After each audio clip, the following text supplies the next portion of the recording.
சந்தோஷமா இருக்கீங்களா? ஆமென். சந்தோஷமா இருக்கீங்களா? உண்மையாலுமே எப்பவுமே வந்து கேட்பாரு, அதனால தலையாட்டிடுவோம் நாட்டுறீங்களா? உண்மையாலுமே சந்தோஷமா இருக்கீங்களா? அல்லேலூயா.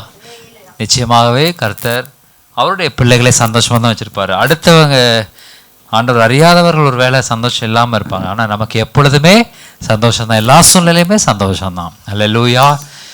எப்படி அப்படின்னு சொல்லி கேட்டால், பவுல் அண்ட் சீலா ரெண்டு பேரும், சைலஸ், பால் அண்ட் சைலஸ் ரெண்டு பேரும் சிறைச்சாலையில் தொழுவ மரத்தில் கட்டி தொங்க விட்டுருக்குறாங்க. அப்படின்னா சிறைச்சாலைன்னா நம்ம நினச்சிக்கிறோம் சாதாரணமாக ஒரு இது, அப்படி இல்லை. தலைகளாக தொங்கிட்டு இருக்கிறாங்க. அப்படியே தலைகளாக தொங்கிட்டு இருக்கிற அவங்க என்ன பண்ணாங்களா, பாடினாங்களாம் துதிச்சு, சந்தோஷம் பொங்குதே சந்தோஷம் பொங்குதே சந்தோஷம் என்னில் பொங்குதே, அல்லேலூயா. இயேசு என்னை ரட்சித்தா, முற்றும் என்னை மாற்றினா, சந்தோஷம் என்னில் பொங்குதே. ஓஹோ, சந்தோஷம் பொங்குதே சந்தோஷம் பொங்குதே சந்தோஷம் என்னில் பொங்குதே, அல்லேலூயா. இயேசு என்னை ரட்சித்தா, முற்றும் என்னை மாற்றினா, சந்தோஷம் என்னில் பொங்குதே. வழி தப்பி நான் தீரிந்தே, பாவ பழிதனை சுமந்தளைந்தே. வழி தப்பி நான் தீரிந்தே, பாவ வழிதனை சுமந்தளைந்தே. அணைத்தது என்னையே அவர் அன்பு குரலே, அழைத்தது என்னையே அந்த இன்ப நாளில் எந்தன் பாவம் நீங்கிற்றே. அந்த இன்ப நாளில் எந்தன் பாவம் நீங்கிற்றே. ஓ, சந்தோஷம் பொங்குதே சந்தோஷம் பொங்குதே சந்தோஷம் என்னில் பொங்குதே, அல்லேலூயா. இயேசு என்னை ரட்சித்தா, முற்றும் என்னை மாற்றினா, சந்தோஷம் என்னில் பொங்குதே. அல்லேலூயா. இந்த மாதிரி சந்தோஷம் பொங்குதே சந்தோஷம் பொங்குதேன்னு உள்ள இருந்து பாடிட்டு இருக்கிறாங்க. எப்படி இருக்கும்போது, தலைகளை தொங்கும் போது. அடுத்த நாள் என்ன பண்ண போறாங்க, அவங்கள சிறைச்சேதம் பண்ணிடுவாங்க. தொழுவ மரத்தில் கட்டி தொங்க விட்டாங்க. அடுத்த நாள் போய் தலை வெட்டி எடுத்துருவாங்க. அந்த அன்னைக்கு நைட்டு பவுலும் சீலாவும் நல்ல சந்தோஷம் பொங்குதேன்னு பாடிட்டு இருக்கிறாங்க. என்ன நடந்தது? சிறைச்சாலை கதவுகள் திறந்தது. நல்ல பூமி அதிர்ச்சி உண்டானது. சிறைச்சாலை கதவுகள் திறந்தது. அவர்கள் விடுதலை அடைந்தார்கள். அல்லேலூயா. நான் சொல்கிறேன், எந்த சூழ்நிலையாக இருக்கட்டும் உங்களுடைய வாழ்க்கையில், நீங்கள் மாத்திரம் சந்தோஷத்தை உள்ளே வச்சுட்டே இருந்தீங்க அப்படின்னு சொன்னால், எந்த சூழ்நிலையும் கர்த்தர் நமக்கு விடுதலையை தர போதுமானவராக இருக்கிறார். அல்லேலூயா. எந்த நேரத்துலையும் சந்தோஷமாக இருக்கணும். பக்கத்தில் பசங்க எல்லா நேரத்துலையும் சந்தோஷமாக இருக்கணும். அல்லேலூயா. எல்லா நேரத்துலையும் சந்தோஷமா இருக்கணும் பாருங்க. அப்படி இருக்கும் பொழுதுதான் கர்த்தர் நமக்கு ஒரு விடுதலையான வாழ்க்கையை அவர் தருவார். அல்லேலூயா. நல்ல சந்தோஷமா, நமக்கு என்ன சந்தோஷம்னா, நம்ம பேங்க்ல வந்து கொஞ்சம் பணம் இருந்துச்சுன்னா நமக்கு ஒரு சந்தோஷம் வரும். ஒரு நம்ம பேங்க்ல வந்து ஒரு பணம் இருக்குது, திடீர்னு ஒரு 5000 ரூபா வந்துருச்சு அப்படின்னா என்ன பண்ணோம், நமக்கு ஒரு சந்தோஷம் வரும் ஆட்டோமேட்டிக்கா. அது கொஞ்சம் கொஞ்சமாக கரைஞ்சி திரும்பி வந்து ஒரு 10 ரூபா தான் உள்ள இருக்குது அப்படின்னா நமக்கு என்ன ஆகிடும், சந்தோஷம் போயிடும். அப்படி இல்லை. சந்தோஷங்கிறது பணமோ இல்லை நபர்களோ கொடுப்பது அல்ல, தேவனுடைய ரட்சிப்பு நமக்கு கொடுப்பது. அல்லேலூயா. தேவன் எனக்கு இருக்கிறார், எப்பொழுதுமே எனக்கு சந்தோஷத்தை தருகிறார், எப்பொழுதுமே அவர் என்னோட இருக்காரு, எல்லா சூழ்நிலையிலும் அவர் என்னை தாங்க போதுமானவராக இருக்கார். நம்ம எப்போ நினைக்கிறோமோ அப்போ சந்தோஷம் ஆட்டோமேட்டிக்காக உள்ள வரும். ஆமென். அல்லேலூயா. இது இந்த முதலாவது நாள் நாம் தெரிந்து கொள்ள வேண்டும். இந்த மார்ச்ல நமக்கு எந்த சூழ்நிலைகள் வந்தாலும் சரி, தேவன் நமக்கு சந்தோஷத்தை கொடுக்கிறவராக இருக்கிறார். அல்லேலூயா. எப்படி சந்தோஷம்? அவர் எங்கூட இருந்தால் போதும். சிலரெல்லாம் நினைப்பாங்க, எங்கள் அம்மா என்னோட இருந்தால் போதும் எனக்கு சந்தோஷம் வந்துடும், இல்லாட்டி என் மனைவி என்னோட இருந்தால் போதும் எனக்கு சந்தோஷம் வந்துடும், அல்லது என் கணவன் என்னோட இருந்தால் போதும் எனக்கு சந்தோஷம் வந்துடும் அப்படின்னு சொல்லிட்டு நம்ம நினைப்போம் இல்லையா? இவங்க என்னோட இருந்துட்டாங்கன்னா இப்போ எனக்கு போதும் அப்படின்னு நான் நினைப்போம்ல. பாருங்க, இப்போ நான் ஒரு வாரம் ஊரில் இல்லை, வெளியில் இருந்தேன். ஆனால் ஒரு வாரம் இல்லை அப்படிங்கும்போது உங்களுக்கு ஒரு துக்கம் வந்துச்சா இல்லையா? லைட்டாக கொஞ்சமாவது அடடா அப்படின்னு ஒரு கஷ்டம் வந்திருக்கும் பாருங்க, ஒரு துக்கம் வரும். ஆனால் வந்ததுக்கப்புறம் பார்த்ததுக்கப்புறம் என்ன ஆகுது, ஒரு சந்தோஷம் ஆட்டோமேட்டிக்காக உள்ளே பொங்குது. இதே சந்தோஷம் கிறிஸ்து நம்மோடு இருக்கிறாரு அப்படிங்கிறத தெரிந்த பொழுது அது வரும். அல்லேலூயா. நம்ம எப்போ அவர் விட்டு விலகின மாதிரி தெரியுதோ அப்போ அந்த சந்தோஷம் போயிடும். எப்போ கிறிஸ்துவுக்குள் நாம் நிற்கிறோமோ அப்பொழுது அந்த சந்தோஷம் மீண்டும் நம்மை பற்றி கொள்ளும். அல்லேலூயா. இந்த உலகம் நமக்கு சந்தோஷத்தை தர மாதிரி தரும். அந்த சந்தோஷம் எப்படி மாறுங்கிறத நான் சொல்கிறேன், ஒரு கதை சொல்லி உங்களுக்கு சொல்கிறேன். பிசாசு என்ன பண்ணுவான், நமக்கு சந்தோஷத்தை தருவான். ஆனால் அந்த சந்தோஷம் எப்படி சந்தோஷம்னு சொல்கிறேன் பாருங்க. ஒரு பஸ்ஸில் வந்து ஒரு பாட்டி போயிட்டுருக்குறாங்க. எப்பொழுதுமே ஒரு பாட்டி ட்ராவல் பண்ணுவாங்க பாருங்கள். அந்த பாட்டி வந்து அந்த பாட்டி ரொம்ப அதாவது ஒரு மோசமான ஒரு சூழ்நிலைக்கு நான் இந்த கதையை சொல்கிறேன். இந்த பாட்டி என்ன பண்ணுவாங்க, எப்போ பார்த்தாலும் அந்த கண்டக்டருக்கு வந்து இந்த பஸ் நடத்துனா இருக்கார்ல, அவருக்கு வந்து எப்போவுமே நட்ஸு கொடுத்துட்ருப்பாங்க. நட்ஸுனால் அந்த பாதாம், பிஸ்தா அதெல்லாம் வந்து அவங்களுக்கு கொடுத்துட்டே இருப்பாங்க. அவரும் வாங்கி வாங்கி சாப்பிட்டே இருப்பார், ருசியாக இருக்கும். அப்புறம் என்னாச்சு, கொஞ்ச நாள் கழித்து அந்த பாட்டி கொஞ்சம் வரலை. சரின்னு கொஞ்ச நாள் கழித்து மறுபடியும் அந்த பாட்டி வர்றாங்க. அந்த பாட்டி வரும்போது அந்த கண்டக்டர் கேட்குறாரு, ரொம்ப நாள் நட்ஸு தாங்க சாப்பிடாம கஷ்டமாக இருக்குது, நட்ஸு கொடுங்க அப்படின்னு இந்த பாதாம், அந்த பிஸ்தா சின்ன சின்னதாக இருக்கும், அதெல்லாம் கொடுப்பாங்க. அப்புறம் எப்படி அதை கொடுத்தீங்க, ஏன் நீங்கள் எங்களுக்கு கொடுக்குறீங்க, அந்த நட்ஸ் எல்லாம் எங்களுக்கு கொடுக்குறீங்க அப்படின்னு சொல்லி கேட்டோன்னே இந்த பாட்டி சொல்லுவாங்க, இந்த சாக்லேட் சாப்பிடுவேன், கேட்பரிஸ், இது டைரி மில்க்கு சாக்லேட்லாம் நான் சாப்பிடும்போது அது சப்பி சாப்பிடுவேன். அது வந்து சாக்லேட் தான் என்னால் சாப்பிட முடியும், அதுக்குள்ளே நட்ஸ்லாம் இருக்கும் பாருங்கள், அதெல்லாம் சாப்பிட முடியாது, அதெல்லாம் எடுத்து உங்களுக்கு கொடுத்துருவேன். அதெல்லாம் எனக்கு கடிக்க முடியாது, பள்ளியில் அதெல்லாம் என்ன பண்ண முடியாது, கடிக்க முடியாது, அதனால் அதெல்லாம் உங்களுக்கு கொடுத்துருவேன் நான் அப்படின்னு எப்போ பார்த்தாலும் பண்ணின அந்த நட்ஸையும் அந்த பாதாம் பிஸ்தாவையும் அவங்களுக்குலாம் கொடுத்துட்ருக்குறாங்க அந்த பாட்டி. என்ன சொல்ல வரேன் அப்படின்னா, அந்த உலகத்தினுடைய ஆசைகள், இந்த உலகத்தினுடைய காரியங்கள், இந்த உலகத்தினுடைய சந்தோஷம் எப்படி இருக்கும் அப்படின்னு கேட்டிங்கன்னா இந்த மாதிரி தான். எல்லாம் கிடைக்கும், ஆனால் அதெல்லாம் எச்ச பண்ணி தான் கிடைக்கும். என்ன சொல்ல, உலகம் கொடுக்குற சந்தோஷம் இந்த பாட்டி கொடுக்குற சந்தோஷம் மாதிரி தான் இருக்கும். ஆனால் தேவன் கொடுக்குற சந்தோஷம் ஃப்ரெஷ் அண்ட் குட்டான சந்தோஷமாக இருக்கும். அல்லேலூயா. ஆகையினால் அந்த சந்தோஷம் இந்த மாதத்திலே நமக்கு கிடைக்க போகிறது. அதனுடைய தொடக்கம் எப்படி இருந்தாலும் சரி, முடிவு சம்பூர்ணமாக இருக்க போகிறது. அல்லேலூயா.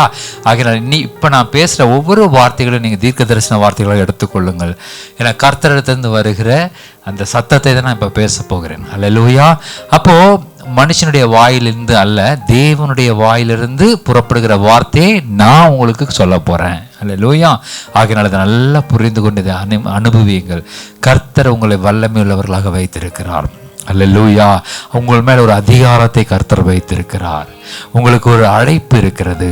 அல்லேலூயா. இதை நீங்கள் நல்லா புரிந்து கொள்ளுங்கள். இந்த 3 வார்த்தைகளை நீங்கள் நல்ல மனசில் ஏற்றுக்கொள்ளுங்கள். உங்களை வல்லமையுள்ளவர்களாக கர்த்தர் உண்டாக்கி இருக்கிறார். உங்களை கர்த்தர் அழைத்திருக்கிறார். உங்களுக்கு கர்த்தர் அதிகாரத்தை கொடுத்திருக்கிறார். அல்லேலூயா. நம்ம சும்மா தேவனிடத்தில் வரலை, சும்மா இயேசுவிடத்தில் வரலை. அவருடைய வல்லமையை கர்த்தர் நமக்கு கொடுத்திருக்கிறார். அவருடைய அதிகாரத்தை கொடுத்திருக்கிறார். அவர் நம்மை அழைத்திருக்கிறார். அல்லேலூயா. இந்த 3 வார்த்தைகளையும் நீங்கள் நல்ல மனதில் வைத்துக் கொள்ளுங்க. இந்த உலகத்தில் இருக்க எந்த ஜனங்களுக்கும் அந்த வல்லமை இல்லை. இந்த உலகத்தினுடைய எந்த ஜனங்களுக்கும் அந்த அதிகாரம் இல்லை. உலகத்தினுடைய யாரும் அழைக்கப்படவில்லை. ஆனால் இங்கே இருக்கிற நீங்களும் நானும் அழைக்கப்பட்டவர்களாக இருக்கிறோம். அல்லேலூயா. அந்த அழைப்புக்கு நாம் பாத்திரவான்களாக நடந்து கொள்ள வேண்டும். ஆமேன். அல்லேலூயா. ஆகையினால இந்த மாதத்தில் கர்த்தரிடத்தில் நான் கேட்டுக்கொண்டு இருக்கும் பொழுது, இந்த மாதத்துக்கு உண்டான வார்த்தைகளை கேட்டுக்கொண்டு இருக்கும் பொழுது பர்டிகுலராக ஒரு வார்த்தை சொல்லலை, ஆனால் ஒரு சூழ்நிலையை அவர் எனக்கு வெளிப்படுத்தி காண்பித்தார். எஸ்தரை எடுத்துக்கொள்ளுங்கள். எஸ்தர் 8வது அதிகாரத்தை எடுத்துக்கொள்ளுங்கள். 4 வாசிங்க. அப்பொழுது ராஜா பொற்செங்கோலை எஸ்தருக்கு நீட்டினான். எஸ்தர் எழுந்திருந்து ராஜ சமூகத்தில் நின்று, ராஜாவுக்கு சித்தமாயிருந்து அவர் சமூகத்தில் எனக்கு கிருபை கிடைத்து, ராஜ சமூகத்தில் நான் சொல்லும் வார்த்தை சரியென்று காணப்பட்டு, அவருடைய கண்களுக்கு நான் பிரியமாயிருந்தால் ராஜாவின் நாடுகளில் எல்லாம் இருக்கிற யூதரை அழிக்க வேண்டும் என்று அமேதாத்தாவின் குமாரனாகிய ஆமான் என்னும் ஆகாகியின் தீவனையாய் எழுதின கட்டளைகள் செல்லாமற் போக பண்ணும்படி எழுதி அனுப்ப வேண்டும். ஹல்லேலூயா. நல்லா கவனிங்க. இந்த உலகத்தினுடைய ஜனங்களை அழிக்கும்படிக்கு பிசாசானவன் ஒரு பெரிய திட்டத்தை தீட்டிக் கொண்டிருக்கிறான்.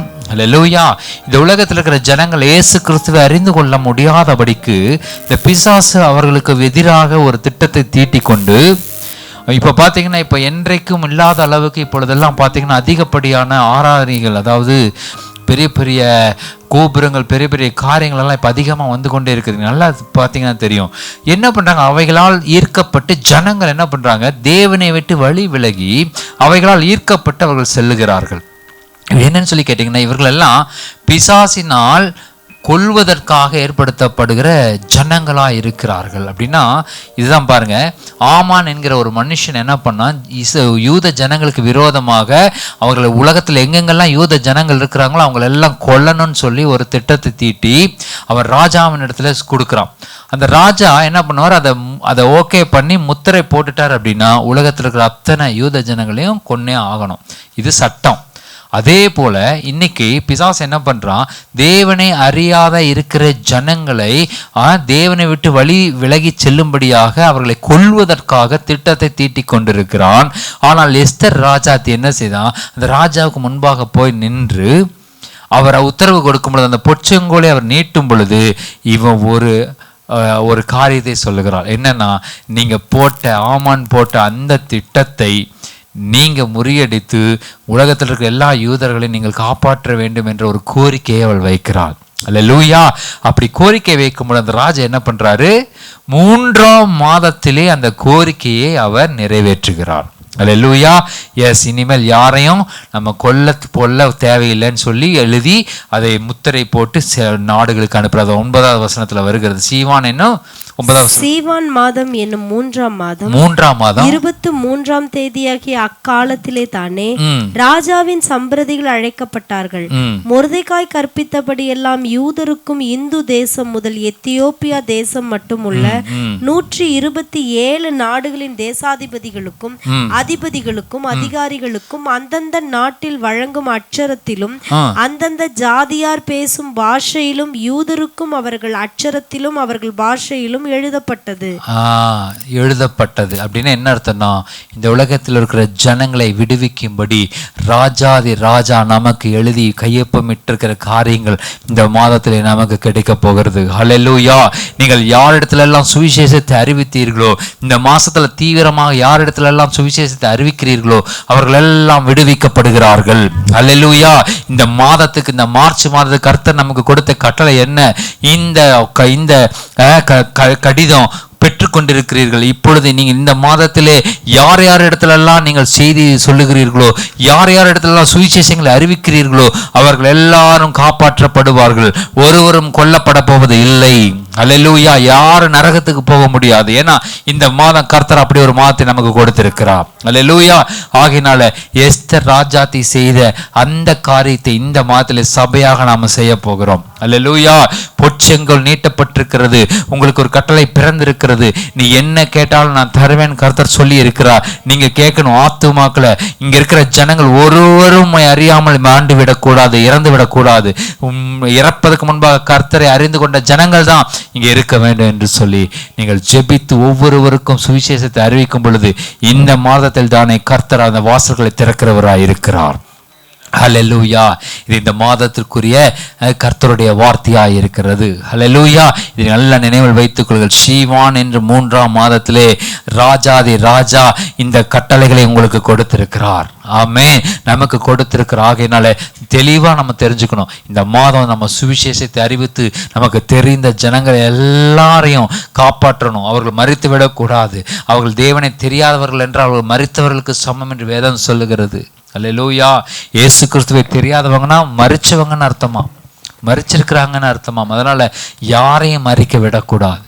ஒவ்வொருவருக்கும் நம்ம தெரிந்த ஒவ்வொருவருக்கும் இந்த மாதத்தில் சுவிசேஷத்தை சொல்லி அவருடைய நற்செய்தியாக சொல்லி அவர்கள் எல்லாம் காப்பாற்ற வேண்டியது நம்முடைய கடமையாக இருக்கிறது. அல்லேலூயா. ஆகையினால் இதை நீங்கள் மனதில் வைத்துக் கொள்ளுங்கள். இதுதான் இந்த மாதம் நமக்கு கொடுத்த வாக்குத்தத்தம். அல்லேலூயா. அவர் ராஜாவுடைய பொற்செங்கோல் நீட்டப்பட்டிருக்கிறது. இதுதான். ஆமென். இப்போ தேவன் நமக்கு முன்பாக பொற்செங்கோலை நீட்டி ஒரு கட்டளை நமக்கு கொடுத்திருக்கிறார். நீ இன்னைக்கு இந்த மாதத்தில் நீ கேட்கிற அத்தனை சீவான் என்று 3ஆவது மாதத்திலே நீ சொல்லுகிற ஒவ்வொரு காரியங்களும் உனக்கு ஏற்படுத்தப்படும் என்று சொல்லுகிறார். அல்லேலூயா.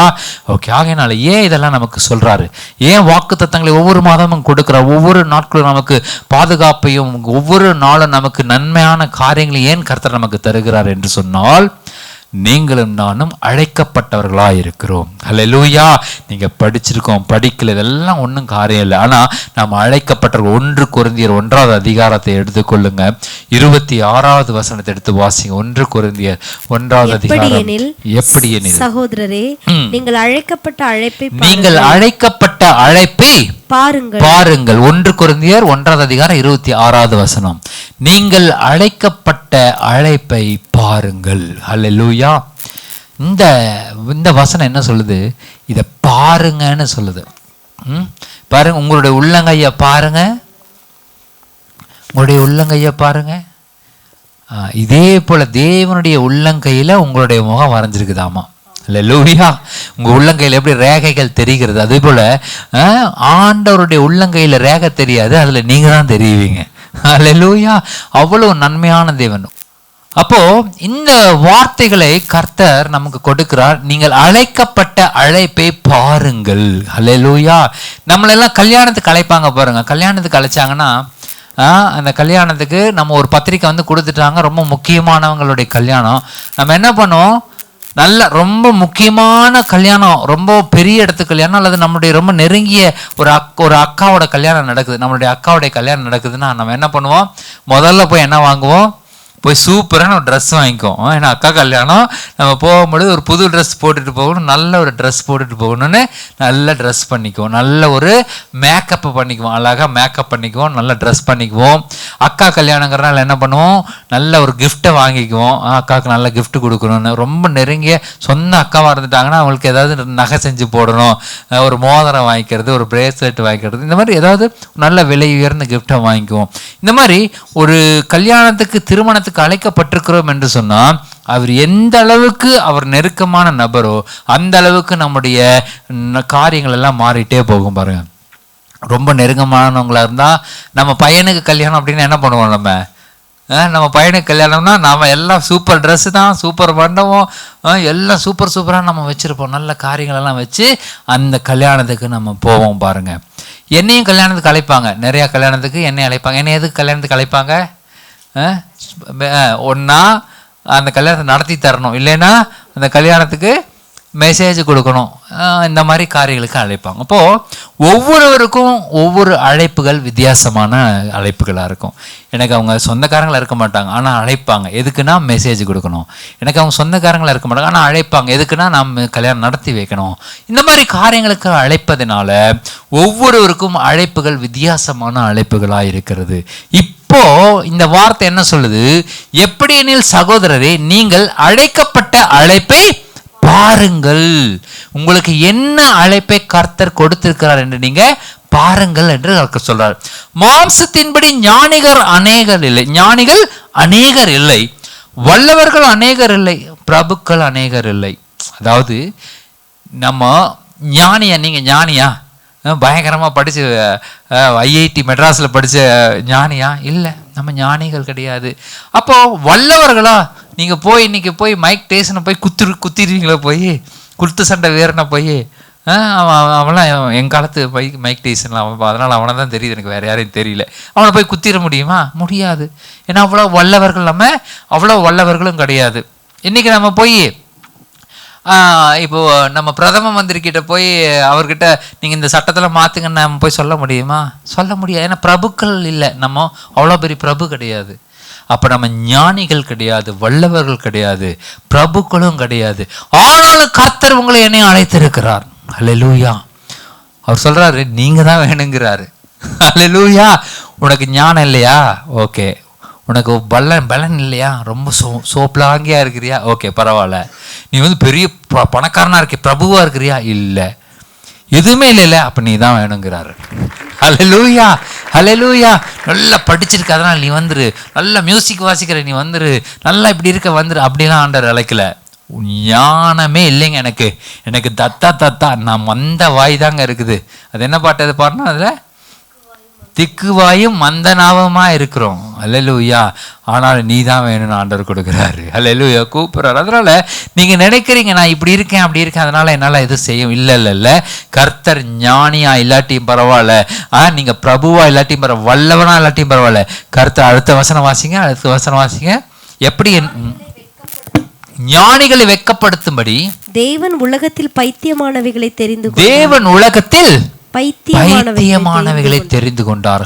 பலமுள்ளவைகளை பலமுள்ளவைகளை வெட்கப்படுத்தும்படி தேவன் உலகத்தில் பலவீனமானவைகளை தேவன் உலகத்தில் பலவீனமானவைகளை தெரிந்து கொண்டாராம். உள்ளவைகளை அவமாக்கும்படி உலகத்தில் இழிவானவைகளையும் அற்பமாய் எண்ணப்பட்டவைகளையும் இல்லாதவைகளையும் தேவன் தெரிந்து கொண்டார். இப்படி எல்லாவற்றிலுமே ஞானிகளை வெட்கப்படுத்தும்படி தேவன் உலகத்தில் பைத்தியமானவர்களை தெரிந்து கொண்டார். பலமுள்ளவைகளை வெட்கப்படுத்தும்படி தேவன் பலவீனமானவர்களை தெரிந்து கொண்டார். உள்ளவைகளை அவமாக்கும்படி உலகத்தில் தேவன் இழிவானவர்களையும் அற்பம் என்று எண்ணப்பட்டவைகளையும் அவர் தெரிந்து கொண்டாராம். அல்லேலூயா. இன்னைக்கு நம்ம இது எல்லா கேட்டகரியிலும் யாரோ ஒருத்தர் இந்த கேட்டகரியில் வந்துக்கிட்டு தான் இருப்போம். ஆனாலும் அல்லேலூயா, கர்த்தர் உங்களை தான் தெரிந்து கொண்டிருக்கிறார். அல்லேலூயா. இந்த உலகத்துல மற்ற காரியங்கள் எல்லாவற்றையும் அவமாக்கும்படியா ஒருத்தன் வந்துட்டு நல்லா யார் தெரியும், ஒரு சர்ச்சில் எல்லாம் பார்த்தீங்கன்னா நல்லா இன்டலெக்சுவல் பர்சன்ஸ், நல்லா படிச்சவங்க, நல்லா பைபிள் காலேஜ் படித்தேன், அதை படித்தேன், இதை படிச்சுன்னு வரவாங்க பாருங்க. ஏன்னு சொல்லி கேட்டா, உலகத்துல பலவீனமானவைகள் அப்படின்னு நம்ம நினைக்கிறோம் பாருங்க. நம்மளால ஒன்றும் முடியாதுங்க, ரொம்ப கஷ்டங்க, நம்ம சரீரத்தில் பலன் இல்லை, இதுல பலன் இல்லை, அதுல பலன் இல்லை, ஞானம் இல்லை, அது இல்லைன்னு நினைக்கிறவங்கள கர்த்தர் தெரிந்து கொள்கிறார். எதுக்கு? உள்ளவைகளை அவமாக்கும்படியாக. அல்லேலூயா. அவங்க எல்லாம் நல்லா சூப்பரா பைபிள் காலேஜ் படிச்சிருக்கேன், இதை படிச்சிருக்கேன், அதை படிச்சிருக்கிறேங்கிறவங்கெல்லாம் வெட்கப்படுத்தும்படியாக கர்த்தர் இந்த உலகத்திலே இல்லாதவைகளை அற்பமாக எண்ணப்பட்டவர்களையும் கர்த்தர் தெரிந்து கொண்டிருக்கிறார். அல்லேலூயா, அல்லேலூயா. நான் படித்திருந்தாலும் பைபிள் காலேஜ் படிச்சிருக்கோம், எல்லாமே படிச்சிருக்கு. இப்போ நான் எல்லாமே படித்து முடிச்சாச்சு. செக்குலர் உலக பிரகாரமான காரியங்களையும் படித்தாச்சு, இந்த உலகத்தில் இருக்கிற வேலையும் படித்தாச்சு, பைபிள் காலேஜும் படித்தாச்சு, எல்லாம் முடிச்சாச்சு. ஆனால் என்ன ஏன் தேர்ந்தெடுத்தார் அப்படின்னா, உலகத்தில் நான் வேலை செய்யும் பொழுது பல காரியங்களை சம்பாதிச்சேன், நிறைய காரியங்களை சம்பாதிச்சேன். அப்படி சம்பாதிக்கும் பொழுது கர்த்தர் என்னை பயன்படுத்தலை. ஆண்டவருக்காக ஒன்றும் இல்லாமல் நான் நிற்கும் பொழுது தான் தேவனை என்னை பயன்படுத்தினார். அல்லேலூயா.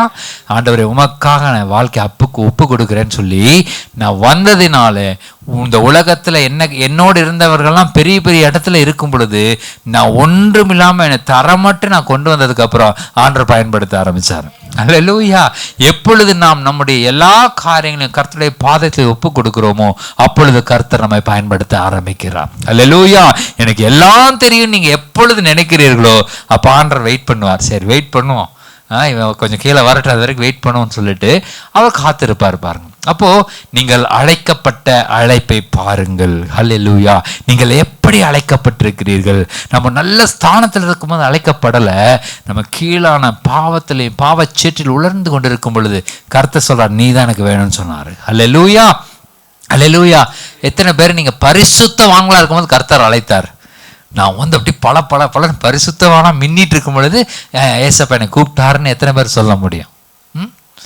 யாரும் சொல்ல முடியாது.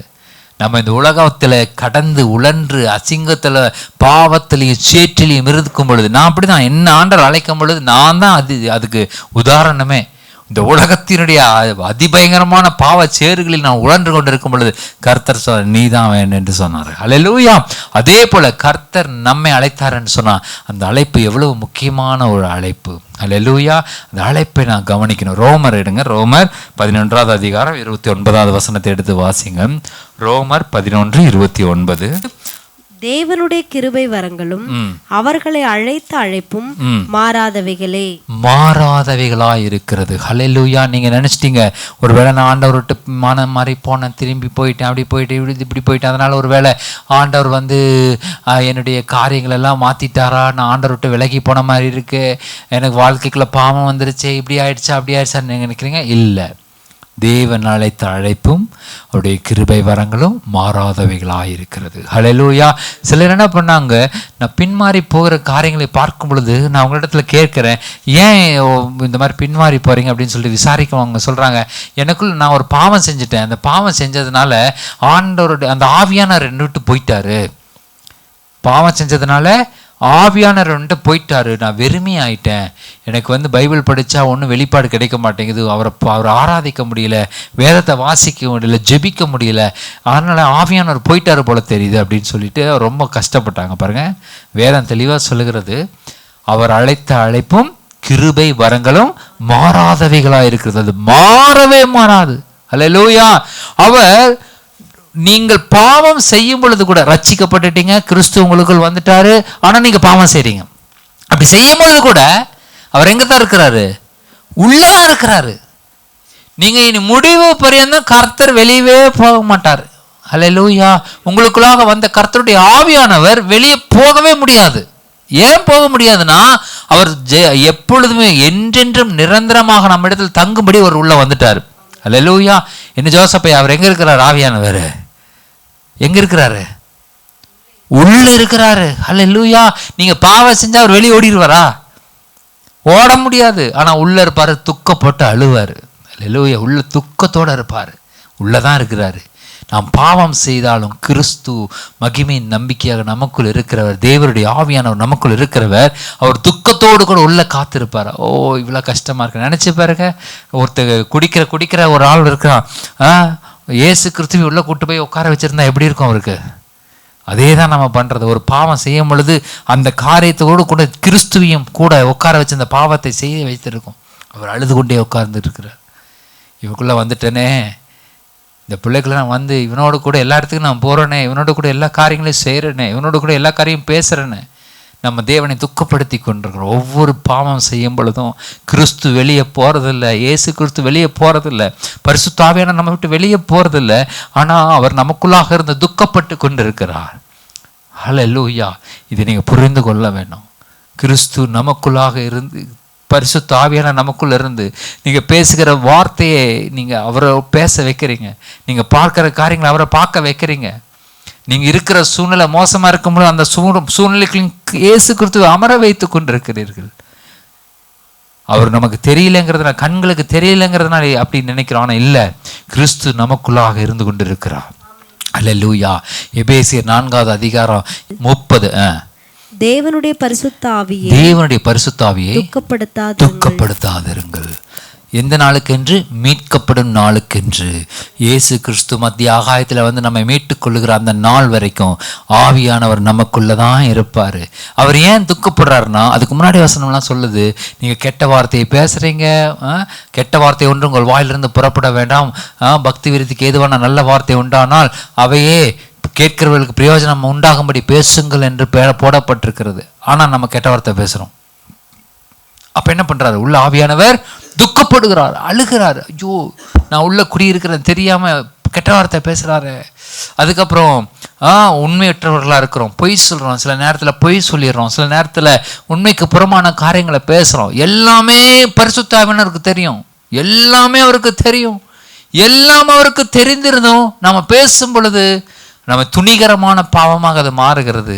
துணிகரமான பாவமாக அது மாறும் பொழுது உள்ள கிறிஸ்து அழுகிறார், உள்ள பரிசுத்த ஆவியானவர் துக்கப்படுறார். அதனால சொல்றார், மீட்கப்படும் நாளுக்கென்று கொடுக்கப்பட்ட ஆவியானவரை நீங்கள் துக்கப்படுத்தாதிருங்கள் என்று போடப்பட்டிருக்கிறது. உண்மையாகவே அவர் அழுகிறார், லிட்ரலா. ஏன்னு சொல்லிக்கிறா, சில காரியங்களை சிலர் பேசும் பொழுது எனக்கு தெரியும் அவங்க மாற்றி தான் பேசுறாங்கன்னு. நீங்க வேல்யூபிள் ஆளா இருக்கணும்ல. நீங்க அழைக்கப்பட்டிருக்கீங்க அப்படின்னா அது பாருங்க, நான் சொல்றேன், சாதாரணமாக இங்கே சொல்ல ஒரு மந்திரி நம்மளுக்கு ஒரு கல்யாணத்துக்கு அழைக்கிறார், நம்ம லோக்கல் ஒரு மினிஸ்டர் நம்மளே ஒரு கல்யாணத்துக்கு அழைக்கிறார் தெரிஞ்சவருங்கிறதுனால. உங்களுக்கு என்ன ஏடிஎம்கேவா? அந்த கட்சியில் ஏதோ ஒன்றில் இருக்கிறீங்க, அந்த கட்சியில் நீங்கள் இழைக்கிறீங்க. ஆனால் ஏதோ ஒன்றுலாம் இருக்கக்கூடாது, நம்ம போட வேண்டியது வேற ஓட்டு. நீங்கள் அதை கவனமாக நீங்கள் பார்த்துக்கணும்.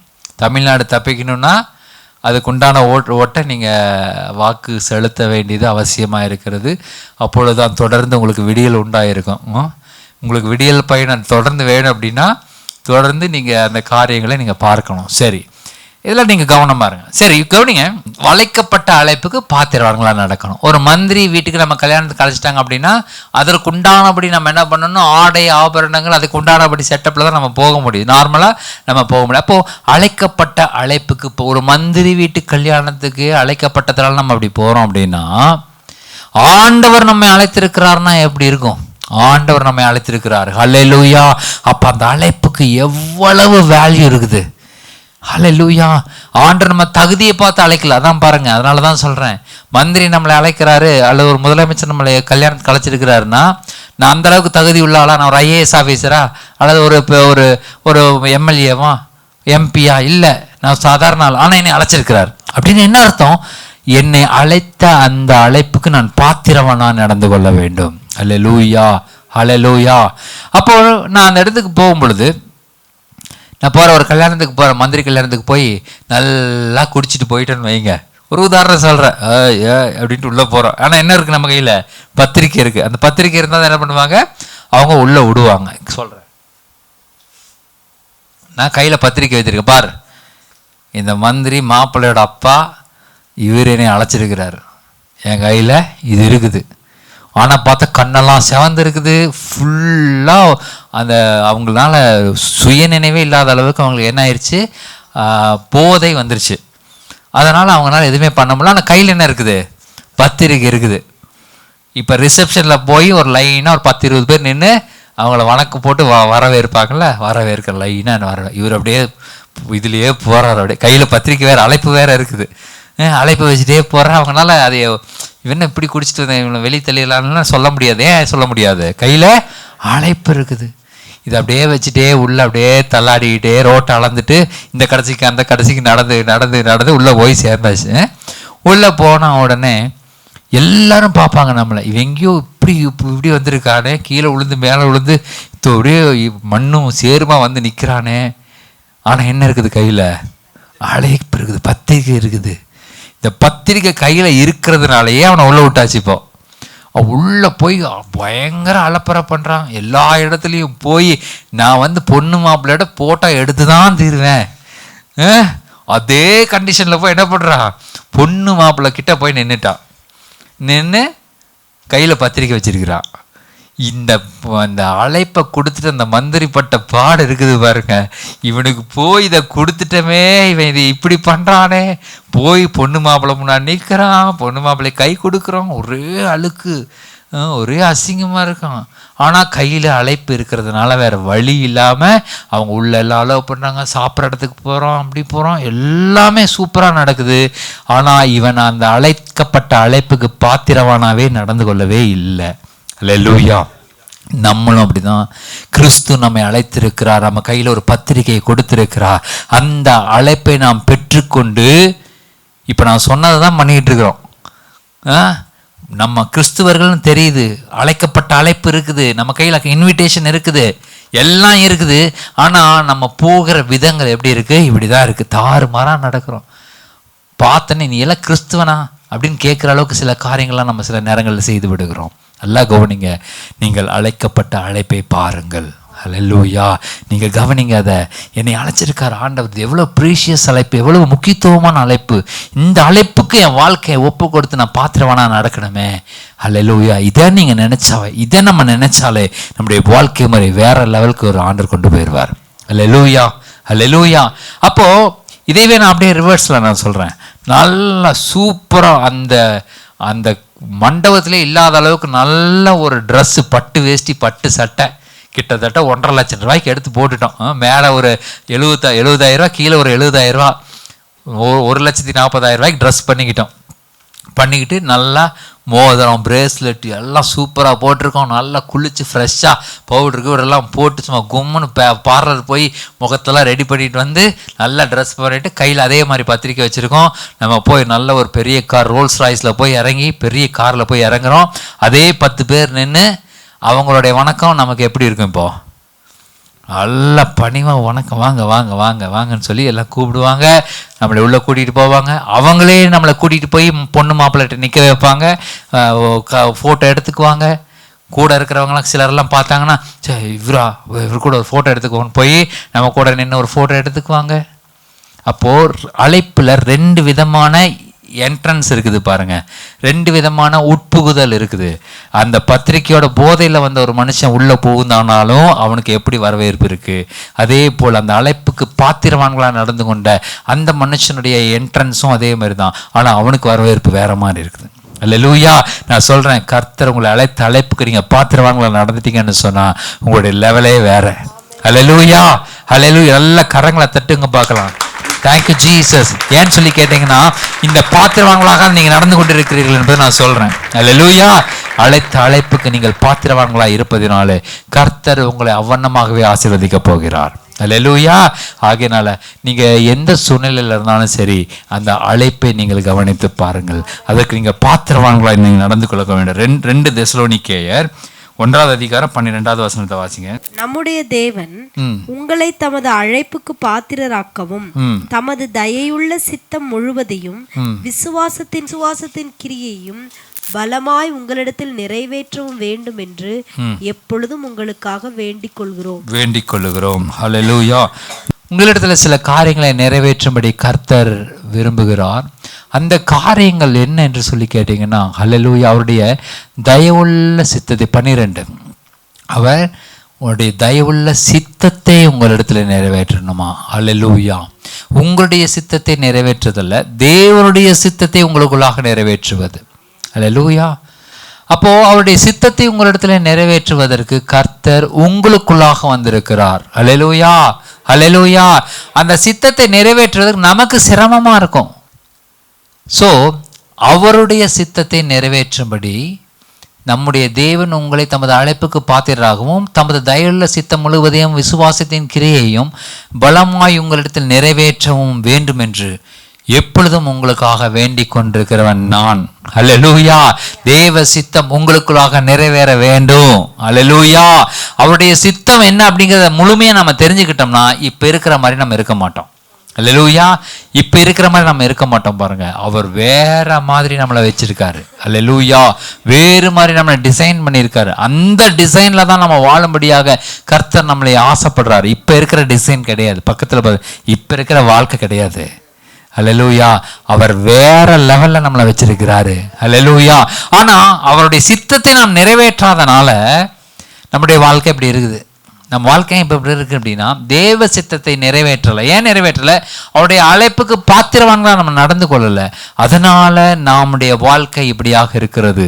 அந்த அழைப்பை பார்க்கணும். என்னை கர்த்தர் தெரிந்தெடுத்திருக்கிறார், கிறிஸ்துவினை தெரிந்தெடுத்திருக்கிறார். இந்த அழைப்புக்கு நாம் பாத்திரவானா நடந்து கொள்ளணும், அதுக்கு நான் ரெடியா இருக்கணுமே அப்படின்னு சொல்லி நீங்க அந்த அந்த கருத்தோடு இருக்கும் பொழுது கர்த்தர் உங்களை பயன்படுத்த ஆரம்பிப்பார். எபிரேயர் 3வது அதிகாரம் 1வது வசனத்தை எடுத்து வாசி. இப்படி இருக்க பரம அழைப்புக்கு பங்குள்ளவர்களாகிய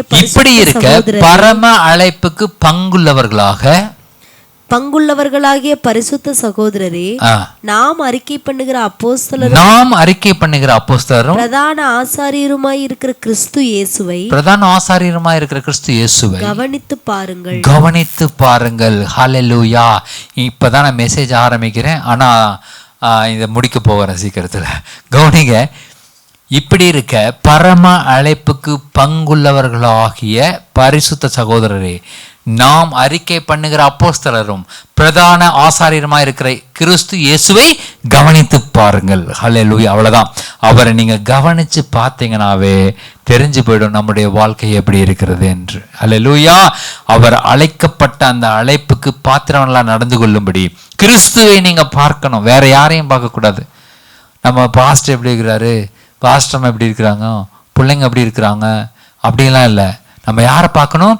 கிறிஸ்துவை கவனித்து பாருங்கள். இந்த ரெண்டையும் தான் நம்ம கனெக்ட் பண்ணணும். பாருங்க, நீங்கள் அழைக்கப்பட்ட அழைப்பை பாருங்கள் என்று 1 கொரிந்தியர் 1:26 நம்ம வாசிச்சோம். அதே போல இப்பொழுது யாரை பார்க்கணும்?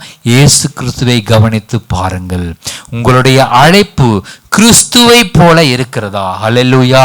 உங்களுடைய வாழ்க்கை கிறிஸ்துவை போல இருக்கு. அவரை நீங்க கவனித்து பாருங்க. அவரை நமக்கு பிரதான ஆசாரியரா இருக்கிறார். ஹல்லேலூயா. அவரை நீங்க கவனித்து பாருங்க. உங்களுடைய ஆசாரியன் இப்ப யாரு? இப்ப உங்களுடைய ஆசாரியன் யாரு? இல்ல, உங்க ஆசாரியன் யாரு? இப்போ நான் தான். ஆனா அவர் யாரு? பிரதான ஆசாரியர். ஹல்லேலூயா. உங்க இந்த சபைக்கு ஆசாரியர் நானு, ஆனா அவர் பிரதான ஆசாரியரா இருக்கிறார். நம்ம எல்லாரும் சேர்ந்து யாரை பார்க்கணும்? இயேசு கிறிஸ்துவை நோக்கி பார்க்கணும். ஹல்லேலூயா. இப்ப நான் போய் ஒருத்தருக்கு ஜெபிக்கிறேன் அப்படின்னா அங்க ஒரு அற்புதம் நடக்குது, பிசாசு ஓடுது, வியாதி சுஸ்தமாகுது, எல்லாம் பண்ணுது அப்படின்னா அது இந்த ஆசாரியன் பண்ற வேலை இல்லை. ஹல்லேலூயா. பிரதான ஆசாரியனாக கிறிஸ்து பண்ணுகிற வேலை. ஹல்லேலூயா. இதை நாம உணர்ந்து கொள்ள, இதை நாம புரிந்து கொள்ள வேண்டும். இதுதான் முக்கியம். எப்பொழுதுமே அந்த பிரதான ஆசாரியரை நாம் கவனித்து பார்க்கணும். ஹல்லேலூயா. இப்போ ஒருத்தன் பிரச்சனையோட வரான், இப்படி வரான் பிரச்சனையோட அப்படின்னா அவன் என்ன பண்ணணும்? அப்படியே பிரதான ஆசாரியர்கிட்ட கொண்டு போயிடணும். ஹல்லேலூயா. நாம் பார்த்துக்கிற நிற்க கூடாது. இப்படி இப்போ பிரச்சனைக்கு எதிராக நம்ம நின்னோம்னா, இப்ப பிரதான ஆசிரியர் எங்க இருக்கிறாரு? எனக்கு பின்னாடி இருக்கிறாரு. நான் என்ன பண்ணணும்? இந்த பிரச்சனை, ஆண்டவரே நீங்க பாருங்க, பாருங்க என்ன ஆட்டம் போடுது, இது எப்படியாவது இது பண்ணுங்க, இங்க கொண்டு போயிடணும். அல்லேலூயா. கிறிஸ்துவை நாம் பிரதான ஆசாரை நாம் முன்னிறுத்த வேண்டும். அல்லேலூயா. அவரை முன்னிறுத்தி பழகினா அவர் என்ன பண்ண, ஒரு நாள் நான் கையை பிடிச்சிக்க, நம்ம கையை பிடிச்சிக்கிற தான் நான் என்கிட்ட கொண்டு வராத, நீ கவனிப்ப அப்படிம்பார். அல்லேலூயா. அந்த சூழ்நிலை வரும் பொழுதுதான் கர்த்தர் உங்களை பலமா பயன்படுத்த ஆரம்பிப்பார். அல்லேலூயா. கர்த்தர் உங்களை பலமா நீங்க போய் ஜெபிக்க வேணாம், போனா போதும். அல்லேலூயா. நீங்க உள்ள போனா போதும், அங்க இருக்கிற காரியங்கள் எல்லாம் அப்படியே மாறும். அல்லேலூயா. அதான் சொல்றேன், அந்த சூழ்நிலைக்கு நம்ம எப்போ வரணும்னா பிரதான ஆசாரியர் நீங்கள் கவனித்து பார்க்கும் பொழுது. அல்லேலூயா. ஒருத்தன் பிரச்சனைக்காக வரான், ஜெபிக்கிறோம்னா ஜெபிக்கும் பொழுது நம்ம மனசுல என்ன ஃபுல்லா இருக்கணும், என் பிரதான ஆசாரியர் இப்ப இவனை குணப்படுத்த போறாரு, என் பிரதான ஆசாரியர் இப்போ ஒரு விடுதலை தரப்போறாரு, பிரதான ஆசாரியர் இந்த மரித்தனை எழுப்ப போறாரு. இப்படி எப்போ பிரதான ஆசாரியரை கவனித்து நம்ம பார்க்கணும், கிறிஸ்துவை கவனித்து பார்க்க பார்க்க பார்க்க அற்புதங்கள் நம் கண்முன்னாக நடக்கும். அல்லேலூயா.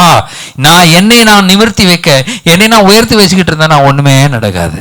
அல்லேலூயா. அதனால இயேசு கிறிஸ்துவை நீங்கள் கவனித்து பாருங்கள். ஆமேன். இதை நம்ம புரிந்து கொள்ள வேண்டும். கர்த்தர் எப்பொழுதே நம் பட்சத்தில் இருக்கிறார். எப்பொழுதெல்லாம் பாருங்க, முதல்ல நம்ம சைக்கிள் பழகும் போது என்ன பண்ணுவார் நம்ம அப்பா, இப்பெல்லாம் சைக்கிள் சைட்ல எல்லாம் வீல் வந்துருச்சு, ஆனா அப்பெல்லாம் என்ன பண்ணுவோம், பின்னாடி ஓடி வருவார். பார்த்துருக்கிறீங்களா? எங்க அப்பாலாம் ஓடி வந்துக்கிறாரு. சைக்கிளில் நான் ஓட்டுவேன் பழகும் போது அப்படியே பின்னாடி கேரியரை பிடிச்சிட்டு கூடவே ஓடி வருவார். ஏன்? நான் கீழே விழுந்துடக்கூடாது அப்படின்னு சொல்லிட்டு அப்படியே அழுத்திட்டே போயிட்டே இருப்பேன். கொஞ்சம் கொஞ்சமாக போயிட்டே இருப்பேன். எங்கள் அப்பா என்ன பண்ணுவார், அப்பப்போ விட்டு பார்ப்பார், எனக்கு பேலன்ஸ் வந்துருச்சான்னு பார்க்கறதுக்கு அப்பப்போ அந்த கேரியரை விட்டு பார்ப்பார். விட்டு பார்க்கும் பொழுது கொஞ்சம் தூரத்தில் நான் உழுவேன், எந்திரிப்பேன், அப்புறம் திரும்பி ஓட்டுவேன், திரும்பி பிடிச்சிட்டே ஓடியாருவார். நான் என்ன பண்ணுவேன், எங்கள் அப்பா எனக்கு பிடிச்சிட்டு தான் இருக்கிறாரு அப்படின்னு சொல்லிட்டு நான் ஓட்டிக்கிட்டே இருப்பேன். ஒரு நாள் அப்படி ஓட்டிக்கிட்டே இருந்தேன் பாருங்க, போயிட்டே இருக்கிறேன், எங்கள் அப்பா பின்னாடி பிடிச்சிட்டு வராரு, நான் ஓட்டிகிட்டு போயிட்டே இருக்கிறேன். கொஞ்சம் தூரத்தில் போயிட்டு ஸோ எவ்வளோ சின்ன பையன் சைக்கிள் ஓட்டுறான் அப்படின்னு ஒரு அக்கா, ஒரு பாவை அக்கான்னு ஒரு அக்கா இருந்தாங்க. அந்த அக்கா திண்ணையில் உட்காந்துட்டு வாய் இருக்க மாட்டாமல் என்கிட்ட, என்னடா இவ்வளோ சின்ன பையன் சைக்கிள் ஓட்டிட்டு போகிறான்ட்டாங்க. அப்போ தான் எனக்கே தெரியும் நான் மட்டும்தான் போயிட்டு இருக்கிறேன், எங்கள் அப்பாவை காணோம் அப்படின்ட்டு. திரும்பி பார்க்குறேன், எங்கள் அப்பா அந்த மேட்டில் நிற்கிறாரு. நின்றுட்டு அப்பா விட்டுட்டீங்களே, அப்படியே போய் சுடுகாட்டுக்குள்ள விட்டுட்டேன். அங்கே ஒரு சுடுகாடு இருந்தது, நேராக போய் சுடுகாட்டுக்குள்ள விட்டு விழுந்துட்டேன் கீழே. உண்மையாக சொல்கிறேன், அப்பா இருக்கிறாருன்னு தெரிஞ்சதுன்னா உங்களுக்கு ஒரு பெரிய தைரியம் வரும், உங்களுடைய ஓட்டம் வேற மாதிரி இருக்கும். அல்லேலூயா. எங்கள் அப்பா விழுகணுங்கிறதுக்காக விடலை, நான் தனியாக ஓட்டி பழகணுங்கிறதுக்காக ஆண்டவர் விட்டார். அல்லேலூயா. அப்பா என்னை விட்டார். அதனால் நான் என்ன சொல்கிறேன், அப்பா இவர் விடுற தகப்பன் இல்லை. அல்லேலூயா. நம்முடைய பிரதான ஆசாரியர் விடவே மாட்டார், எப்பொழுதுமே கேரியரை பிடிச்சிக்கிட்டே இருப்பார். அல்லேலூயா. நீங்க எந்த நேரத்தில் சாய மாட்டீங்க. அல்லேலூயா. இஸ்ரவேலை காக்கிற தேவன் உறங்குகிறதும் இல்லை தூங்குகிறதும் இல்லை, அவர் உனது வலது பக்கத்தில் உனக்கு நிழலாயிருக்கிறார். அல்லேலூயா. அவர் உன்னை பிடிச்சுக்கிட்டே இருக்கிறாரு, நீங்க ஓட்டிக்கிட்டே இருக்க வேண்டியதான் சைக்கிளை. அல்லேலூயா. நான் சொல்றேன், இந்த மார்ச் மாசத்துல நீங்க என்ன பண்ணணும், நீங்க தேவனை முன்னிட்டு அப்ப என்னோட இருக்கிறேன், கேரியரை பிடிச்சிட்டு இருக்கிறாரு, நான் சாய மாட்டேன். அல்லேலூயா. அல்லேலூயா. நீங்க ஓட்டிக்கொண்டு தேவனுடைய ராஜ்யத்தை கட்டி எழுப்புங்கள். நீங்க போங்க, சுவிசேஷத்தை நீங்க நற்செய்தியை நீங்க தைரியமாய் சொல்லுங்கள். கர்த்தர் நம்மோடு கூட இருக்கிறார், அவர் நம் கேரியரை பிடிச்சிட்டு இருக்கிறார், நீங்க விழுக போறதில்லை. அல்லேலூயா. ஆகிய நல்லா அதை புரிந்து கொள்ளுங்க. அவரை நீங்கள் நோக்கி பாருங்கள், இயேசு கிறிஸ்துவை நீங்கள் நோக்கி பாருங்கள். அவர் உங்களுக்கு பக்கத்துணையாக இருக்கு, அவர் உங்களுக்கு இருக்கிறாரு. அல்லேலூயா. எந்த நேரத்தில் எதுக்கும் நீங்க பயப்பட தேவையில்லை. ஆமேன். அப்போ ஒரு நாள் என்ன ஆச்சு, அந்த மாதிரி சைக்கிளை பிடிச்சிட்டு பின்னாடி ஓடி வந்துக்கிட்டு இருந்தாரு. நான் அப்படியே போய்கிட்டே இருந்தேன். அந்த பாவையாக்கா மாத்திரம் இல்லை அப்படின்னு சொன்னான். நிச்சயமாக நான் அந்த சைக்கிளை நான் நல்லா ஓட்டிக்கிட்டே போயிருந்திருப்பேன். அந்த அக்கா இடையில பேசி என்ன பண்ணிச்சு, நீ சுடுகாட்டுக்குள்ளே தள்ளிடுச்சு பாருங்க. நான் சொல்கிறேன், ஆண்டவரோடு நீங்கள் நடக்கும் பொழுது எந்த அக்காட்டையும் பேசாதீங்க. இது தீர்க்க தரிசன வார்த்தை. அல்லேலூயா. அல்லேலூயா. நீங்கள் இதை எடுத்துக்கொள்ளுங்க. நீங்கள் ஆண்டவரோடு பிரயாணம் பண்ணும் பொழுது ஆண்டவரோடு பிரயாணம் பண்ணுங்க. ஆமேன். உங்களை உலகத்திலே மிகப்பெரிய மைட்டி சூப்பர் நேச்சுரல் ஒர்க்கர் ஆண்டவர் பண்ணுவார். அல்லேலூயா. இயற்கைக்கு அப்பாற்பட்ட விதத்தில் தேவன் உங்களை பயன்படுத்தவர் போதுமானவர் இருக்கிறார். அல்லேலூயா. இப்போ சொல்றது எல்லாத்தையும் நீங்கள் எடுத்துக்கங்க. இப்போ சொல்றது எல்லாம் சும்மா நான் சொல்ல, இதெல்லாம் ஆவிக்குள்ள போச்சுன்னா நீங்க வேற மாதிரி ஒர்க் பண்ணுவீங்க. ஹல்லேலூயா. ஹல்லேலூயா. நிச்சயமா சொல்றேன், மரித்தவர்கள் இடத்துல நீங்க போய் கரங்களை வைத்து நீங்க அவங்களை எழுப்ப முடியும். உங்களுக்குள்ளாக இருக்கிற ஜீவன் அவங்களுக்குள்ளாக வெளிப்படும். இயேசு கிறிஸ்துவின் உயிர் தெழுந்த வல்லமை உங்களுக்குள்ளாக இருந்து வெளிப்படும். நீங்கள் நிச்சயமாக மரித்தவர்களை எழுப்புகிற வல்லமையை பெற்றுக்கொள்ள போகிறீர்கள். பெற்று கொண்டிருக்கிறீர்கள். ஏன்னா பின்னாடி வரவர் என் ஏசப்பா பிரதான ஆசாரியர் மரித்தோரை எழுப்பின அவர் மரித்து நாரி போன 4 நாள் இருந்த அந்த லாசருவை உயிரோடு எழுப்பின அந்த தேவன் உங்களிடத்தில் இருக்கிறார். அவரை விசுவாசிக்கிற நீங்கள் அவரை மாத்திரமல்ல, அவரை விட பெரிய காரியங்களை நீங்கள் செய்ய முடியும். தரமா சீக்கிரி பலராமா. ஹல்லேலூயா, ஹல்லேலூயா. நிச்சயமாக அந்த வல்லமையை கர்த்தர் உங்களுக்காக வைத்திருக்கிறார். உங்களுக்கு அந்த அதிகாரத்தை கொடுத்திருக்கிறார். இந்த 3 காரியங்களை இப்போ பார்த்து கொண்டே வரோம். அவர் அழைத்த அழைப்பை நாம் பார்க்கிறோம். அவர் நம்ம வைத்த அதிகாரத்தை நம்ம பார்க்கிறோம். அவர் நம்ம கொடுத்த அழைப்பை நாம் பார்க்கிறோம். ஹல்லேலூயா. அவர் கொடுத்த அந்த வல்லமையை நாம் பார்க்கிறோம். அந்த அத்தாரிட்டி நம்ம பார்க்கிறோம். ஹல்லேலூயா, ஹல்லேலூயா. ஏன் இது நல்லா இந்த சீனை ஞாபகம் வச்சுங்க. நான் ஓட்டுகிற சைக்கிள் கேரியர் என் அப்பா கையில் இருக்கிறது. ஹல்லேலூயா. நான் எங்கேயும் சாய போறதில்ல. ஹல்லேலூயா. இடையில யார் பேச்சையும் கேட்காதீங்க, யார் பேச்சையும் உங்க காதில் போடாதீங்க. என் அப்பா இருக்கிறார், நான் போக போறேன், உயிரோட எழுப்ப போறேன், நான் போக போறேன், எல்லா காரியங்களும் நான் எழுப்பி நிறுத்த போறேன்னு சொல்லிட்டு போங்க. ஹல்லேலூயா. எவ்வளவு பெரிய வியாதியஸ்தர்களாக இருந்த கரங்களை பிடித்து தூக்கி விடுங்க, வந்துருச்சு போகட்டும் இயேசுவின் நாமத்தினாலே. ஹல்லேலூயா. அப்போ இந்த அழைக்கப்பட்ட அழைப்பை நீங்கள் கவனமாக பார்க்கும் பொழுது கர்த்தர் நிச்சயமாகவே அற்புதங்களை செய்கிற கரங்களாக உங்கள் கரங்களை மாற்றுவார். ஹல்லேலூயா. எல்லா கரங்களை உயர்த்துங்க பார்க்கலாம். சொல்லுங்க, நான் அழைக்கப்பட்ட அழைப்புக்கு பாத்திரவானா நடக்கணும் ஆண்டவரே. உமது வல்லமையை நான் சுமக்கணும் ஆண்டவரே. உமது அதிகாரத்தை நான் வெளிப்படுத்தணும் ஆண்டவரே. எந்த பிரச்சனை வந்தாலும் பிரதான ஆசாரியனாகிய உம்மை நாங்கள் நோக்கி பார்த்து உம்முடைய நாமத்தினாலே இந்த உலகத்திலே பிசாசுகளை துரத்தவும், ஹல்லேலூயா, சர்ப்பங்களை எடுக்கவும், தேள்களை மிதிக்கவும் கர்த்தர் அதிகாரத்தை கொடுத்திருக்கிறார் என்கிற அந்த வல்லமையை நாங்கள் பெற்று கொண்டிருக்கிறோம் அப்பா. லூக்கா 10வது அதிகாரம் 19வது வசனத்தை எடுத்து வாசிங்க. லூக்கா 10:19. இதோ சர்ப்பங்களையும் தேள்களையும் மிதிக்கவும் சத்ருவினுடைய சகல வல்லமையை மேற்கொள்ளவும் உங்களுக்கு அதிகாரம் கொடுக்கிறேன். உங்களுக்கு ஒன்றும் உங்களை சேத அதிகாரம் கொடுக்கிறேன். இது மாத்திரம் சொல்லல, பின்னாடி ஒரே வசனத்தை சொல்ற, ஒரே லைன் சொல்றாரு, ஒன்றும் உங்களை சேதப்படுத்தாது. ஹல்லேலூயா, ஹல்லேலூயா. இந்த வார்த்தை நீங்க நல்லா புரிந்து கொண்டுங்க, நல்லா உள்ள எடுத்துக்கங்க. லூக்கா 10:19. எல்லாம் எழுந்து நிற்போம். ஸ்தோத்திரம். தரா நகரபா ஷில்லரபா டபரபலரபா ஷேபெரி பிலிஹிரி மனகரதல ரபபர தலரபபலர கரதல ரமமனகரதல தலிகிரி மனகரதல ரபா. நல்ல ஆவியில் எடுத்துக்கொள்ளுங்க. இப்போ அப்படியே நான் சொல்கிற காரியங்கள் கண்களை மூடி நான் சொல்லுகிற காரியங்கள் ஆவியில் எடுக்க. சர்ப்பங்களையும் தேள்களையும் மிதிக்கவும், சத்ருவினுடைய சகல வல்லமையும் மேற்கொள்ளவும் உங்களுக்கு அதிகாரம் கொடுக்கிறேன். உங்களுக்கு அதிகாரம் கொடுக்கிறேன். சர்ப்பங்கள் அப்படின்னு சொன்னா உங்களுக்கு விரோதமாக எழும்புகிற, தந்திரமாக உங்களுக்கு பின்பாக வேலை செஞ்சு உங்களை கவிழ்க்க நினைக்கிற சில சாத்தானுடைய கிரியைகள். தேள்கள் அப்படின்னு சொன்னா உங்களை எப்பொழுதுமே வார்த்தையினாலே கொட்டி உங்களை சேதப்படுத்தி உங்களுடைய ஆவிக்குரிய வாழ்க்கையை சேதப்படுத்த நினைக்கிற வாயினுடைய அதிகாரங்கள். அதே போல சத்ருவின் சகல வல்லமைகள் உங்களுக்கு விரோதமாக எழுப்பி உங்கள் சரீரத்தை பாழ்படுத்தவும், உங்கள் சரீரத்தை காரியங்களை எல்லாம் பலவீனப்படுத்தவும் செய்கிற சத்ருவினுடைய இருதயத்தின் காரியங்கள், ஆத்மாவை சோர்வாக்கி பலவீனப்படுத்துகிற அந்த சத்ருவினுடைய வல்லமைகள் மேல உங்களுக்கு அதிகாரம் கொடுக்கிறேன்.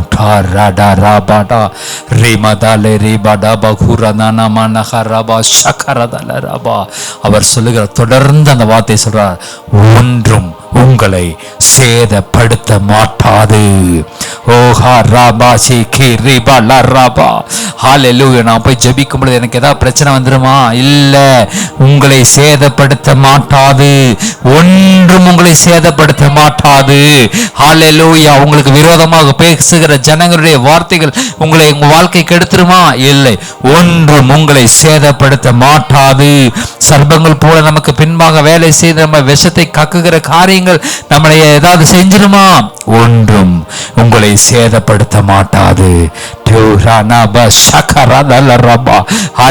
தேவனுக்காக, தேவனுடைய ராஜ்யத்தில் எழும்பி நான் செய்கிற எந்த காரியமும், ஹல்லேலூயா, ஹல்லேலூயா. கர்த்தர் எனக்கு வாய்க்க செய்கிறார். தேவனுடைய ராஜ்யத்துக்கு என்று செய்கிற ஒவ்வொரு காரியத்தையும் கர்த்தர் எங்களுக்கு வாய்க்க செய்கிறார். முதலாவது தேவனுடைய ராஜ்யத்தை அவருடைய நீதியும் தேடுங்கள், அப்பொழுது இவைகள் எல்லாம் உங்களுக்கு கூட கொடுக்கப்படும் என்று சொன்ன வார்த்தையின்படி ஹல்லேலூயா உங்களுடைய எல்லா தேவைகளையும் சந்திக்க அவர் போதுமானவராய் இருக்கிறார். முதலாவது அழைப்புக்கு பாத்திரவான்களாய் நடந்து கொள்வது. ஹல்லேலூயா. அதுதான் நம்மகிட்ட ஆண்டவர் எதிர்பார்க்கிற காரியங்கள். ஹல்லேலூயா. ஆண்டவரே உம்முடைய ராஜ்யத்தை கட்டும்படி ஆண்டவரே என்னுடைய கரங்களை நீ திடப்படுத்தினீரே அப்பா, உமக்கு நன்றி செலுத்துகிறோம். நன்றி அப்பா, நன்றி நன்றி. Thank you Jesus.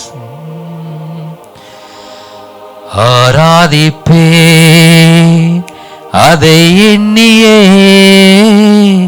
வாழ்நாளெல்லாம் உமை மட்டுமே ஆராதிப்பே அதை எண்ணியே வாழ்நாளெல்லாம் உமை மட்டுமே ஆராதிப்பே ஆராதிப்பே ஆராதிப்பே ஆராதிப்பே. எஜமானனே எஜமானனே உம் சேவைக்கா என்னை அழைத்தீ. எஜமானனே எஜமானனே சேவைக்கா என்னை அழைத்தீ. அழியும் என் கைகளை கொண்டு அழியாவும் ராஜ்யமற்ற பைத்தியமான என்னை தெரிந்தெடுத்தீ. அழியும் என் உதடுகள் கொண்டு அழியாவும் வார்த்தை சொல்ல ஏத்தனாய் வாழ்ந்த என்னை தெரிந்தெடுத்தீ. ஆராதிப்பே அதை எண்ணியே வாழ்நாளெல்லாம் உம்மை மட்டுமே ஆராதிப்பே அதை எண்ணியே வாழ்நாளெல்லாம் உம்மை மட்டுமே ஆராதிப்பே ஆராதிப்பே ஆராதிப்பே ஆராதிப்பே. நன்மை கண்டீ என்னை அழைத்து உயர்த்தி வைத்தீ. நன்மை கண்டீ என்னை அழைத்து உயர்த்தி வைத்தீ.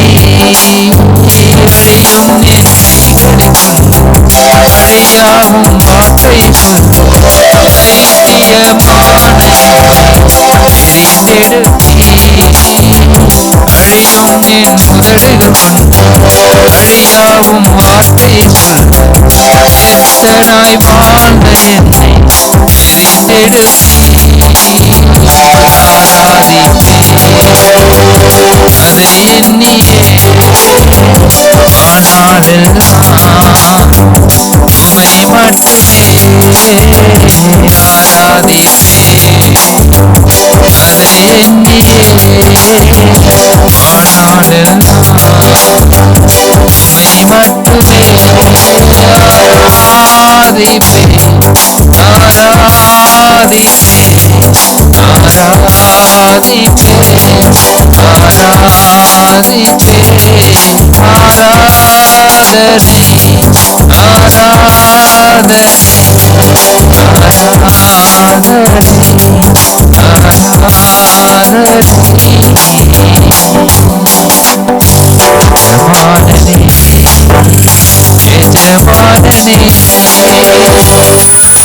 எஜமானனே என்னை அழைத்தீ. எஜமானனே எஜமானனே உம் சேவைக்கா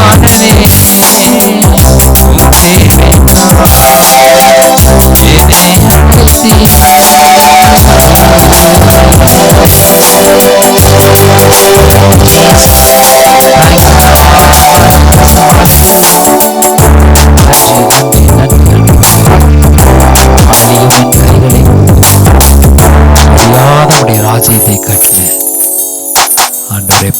பிரியமான என்னை தெரிந்தெடுத்தீரப்பா. ஒவ்வொருவரும் சொல்லுங்க, உங்களை ஆண்டவர் தெரிந்தெடுத்திருக்கிறார், உங்களை அவர் அழைத்திருக்கிறார், உங்களை அவர் மகிமைப்படுத்தி இருக்கிறார். ஹல்லேலூயா. அவரோடு கூட உன்னதங்களிலே அமர வைத்திருக்கிறார்.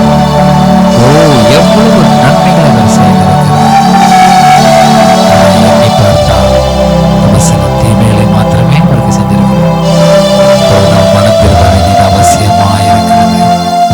அழைத்த அழைப்பு, அன்றுவரையும் கிருபை வரங்களும் இது மாறாதவைகளாய் இருக்கிறது. ஆண்டவரே, எங்களுக்கு எவ்வளவு வல்லமைகளை, எவ்வளவு அதிகாரங்களை கொடுத்திருக்கிறீர்.